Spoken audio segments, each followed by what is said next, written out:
have cried for him. For thousands of years, every time we read the Mahabharata, our hearts break for Suryaputra Karna. We look at the battlefield of Kurukshetra and we see a tragedy. We see a warrior who was abandoned by his mother, rejected by society, and finally cheated by the gods. We look at Lord Indra, disguising himself as a beggar to steal Karna's golden armor, his Kavacha and Kundala. We look at Lord Krishna, commanding Arjuna to shoot a helpless man while he was fixing his chariot wheel. It feels unfair. It feels like the universe conspired to kill a hero. But what if I told you that you have been looking at the wrong timeline? What if I told you that the battle between Arjuna and Karna did not start on the fields of Kurukshetra? What if this fight didn't start in the Dwapara Yuga at all? The truth is, this arrow that killed Karna was not fired in a moment of anger. It was an arrow that had been flying towards him for thousands of years. The death of Karna was not a tragedy of the moment.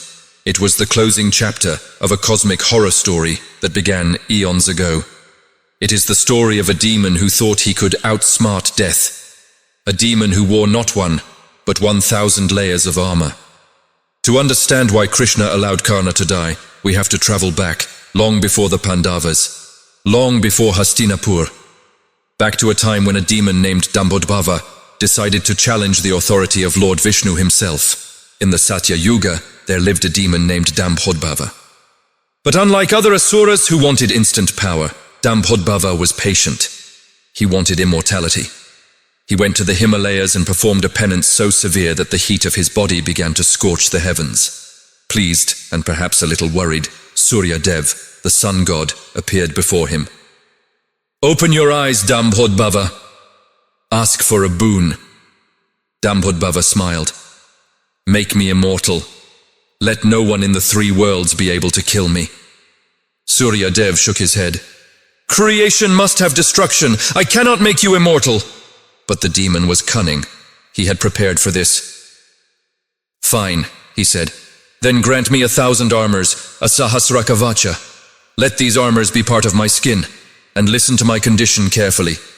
If anyone wants to break one of these armors, they must perform penance for 1,000 years, and then they must fight me for another 1,000 years. Only then can one armor be broken. And the moment the armor breaks, the warrior who fought me must die instantly. Think about the mathematics of this boon. To break 1,000 armors, an enemy would need 2 million years.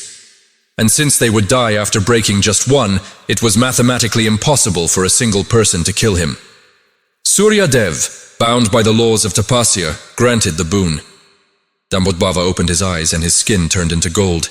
He was now Sahasrakavacha, the one with 1,000 armors. With his new power, Dambhodbhava unleashed hell. He conquered the earth. He terrorized the heavens. He walked into the courts of Indra and sat on the throne. He challenged the rishis. He destroyed ashrams. "Who can stop me?" he roared. "Where is your Vishnu now?" He forgot one thing. Lord Vishnu does not play by the rules of demons. He plays by the rules of dharma. To counter a boon that required 2 warriors and thousands of years, Lord Vishnu split his essence into 2 forms. He took birth as the twin sages, Nara and Narayana. They were not 2 separate souls. They were one soul in 2 bodies. They were born in the holy land of Badrikashram. They didn't grow up with weapons. They grew up with meditation. One day the arrogant Dambhodbhava, conquering the forest, stumbled upon Badrikashram. He saw these 2 young ascetics, calm and silent. His ego was bruised. He challenged them. "Fight me, you weaklings, or run away!" Narayana opened his eyes. He didn't look angry. He looked calm. "If you wish to fight, Dambhodbhava, we are ready." The demon laughed. He didn't know that the trap had just snapped shut. The battle began. Nara stepped forward to fight, and he fought with a ferocity that shook the mountains. For 1,000 years, the battle raged. Nara's weapons clashed against the golden armor of the demon. At the end of exactly 1,000 years, with a thunderous crack, the first armor shattered. Dambhodbhava was shocked, but then he smiled. "You have broken the armor, but remember my boon. The one who breaks it must die." And sure enough, Nara collapsed, lifeless. The demon laughed in triumph, but his laughter was cut short. From the meditation cave, Narayana stepped out. He walked over to his dead brother, Nara, and touched his face. Infused with the power of 1,000 years of intense penance that Narayana had just performed, Nara woke up.